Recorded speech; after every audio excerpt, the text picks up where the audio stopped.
హనుమంతుడు చిరంజీవి ఎలా అయ్యాడో తెలుసా? తెలుసుకుందాం, వినండి. వాల్మీకి రామాయణం ప్రకారం సీతారాములు వనవాస సమయంలో రావణాసురుడు మాయావిలా వచ్చి సీతాదేవిని అపహరించుకుపోతాడు. సీత జాడ తెలియక శ్రీరాముడు దుఃఖంతో అరణ్యమంతా గాలిస్తాడు. అలా వెతుకుతూ వెళుతున్న రాముడు సుగ్రీవుడిని కలుసుకుంటాడు. సుగ్రీవుడు తన వానర సైన్యం అంతా కలిసి సీతమ్మ వారి జాడను తెలుసుకుంటామని శ్రీరాముడికి అభయమిచ్చి ఓదారుస్తాడు సుగ్రీవుడు.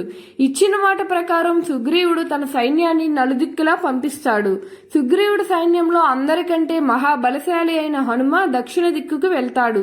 సముద్రాన్ని దాటి రావణుడి రాజ్యమైన లంకా పట్టణానికి చేరుకుంటాడు.